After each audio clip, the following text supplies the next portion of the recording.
আহা, দিনটা বেশ ভারী সুন্দর না? সকাল সকাল পাখির আওয়াজ শুনে মনটা ভরে যায়।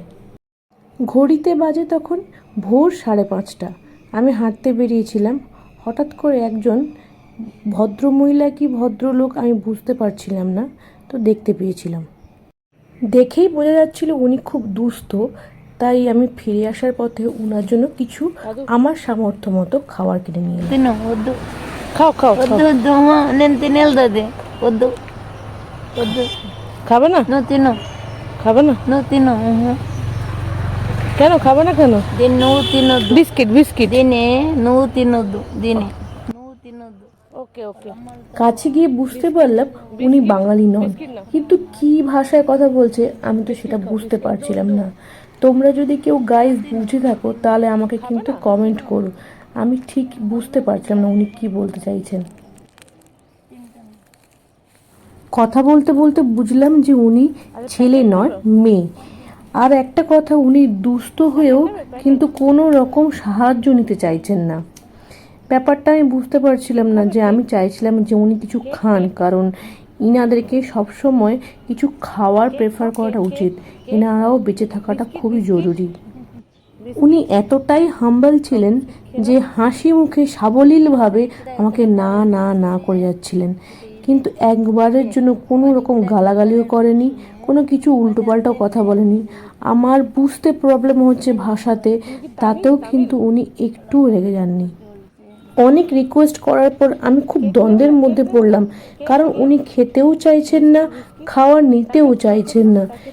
সত্যি কথা বলবো, আমার ওনার জন্য সত্যিই খুব খারাপ লাগছিল, যে এই গরমে আস্তে আস্তে গরম বাড়বে, রোদ বাড়বে, উনি না খেয়ে কেমন করে থাকবেন।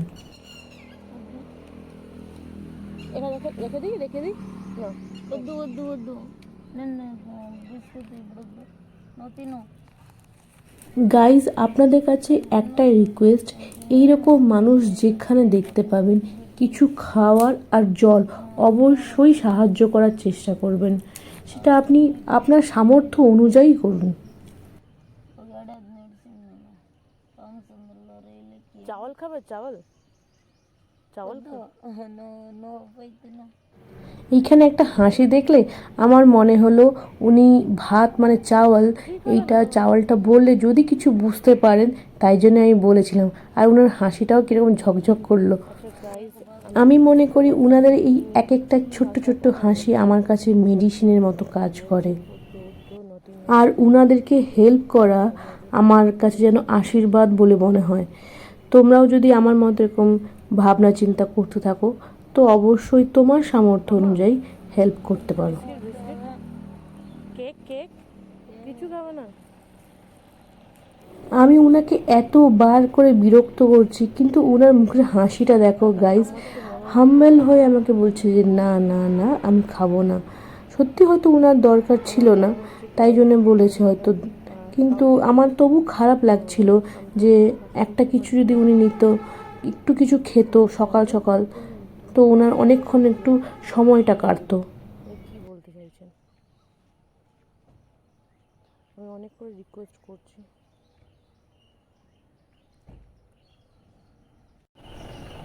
অ্যাট লাস্ট আমি হতাশ হয়েই ফিরে যাচ্ছিলাম, কিন্তু বারবার পিছন ঘুরে দেখছিলাম যে উনি কেন খাচ্ছেন না, ওনার কী অসুবিধে, বা হয়তো উনি চাইছেন কিছু।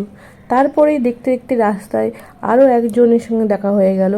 উনিও খুব দুস্থ, কুড়িয়ে কুড়িয়ে হচ্ছে জীবনযাপন করেন। তো ওনাকেও আমি হেল্প করার চেষ্টা করলাম, উনি কিন্তু নিয়েছেন। আমার খুব ভালো লেগেছে এখানে উনি নিলেন।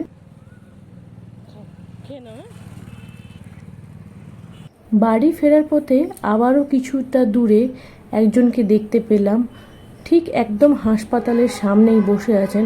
প্রথমে ভেবেছিলাম যে উনি কি দুস্থ, তারপর রাস্তা ক্রস করে দেখলাম উনি দুস্থ শুধু নয়, অ্যাবনর্মালও। কাছে গিয়ে উনাকেও কিছু খাওয়ার দান করলাম, উনিও গ্রহণ করলেন। ভালো লাগলো গ্রহণ করতে। কাছে যেতে উনি আমাকে কিছু একটা বলতে চাইলেন, কিন্তু আমি তো বুঝতেই পারলাম না। বাড়িতে ফিরতে যাব সেই সময় দুজন আরও দুস্থকে দেখতে পেলাম। দেখা মাত্রই একজন বেকারি কাকুকে দেখতে পেয়ে চলে গেলাম। কাকুকে বললাম যে 2টো পাউরুটি হবে। কাকু আমাকে সেই মতো পাউরুটি দিচ্ছেন। পাউরুটি নিয়েই দেখতে পাচ্ছ যে এখানে একটা ছেলে, ও কিছুটা নর্মাল নয়, তাই আমি ওকেও কিছু খাবার দান করার চেষ্টা করলাম। যাই হোক, ও খাবারটা গ্রহণ করলো, ভালো লাগলো।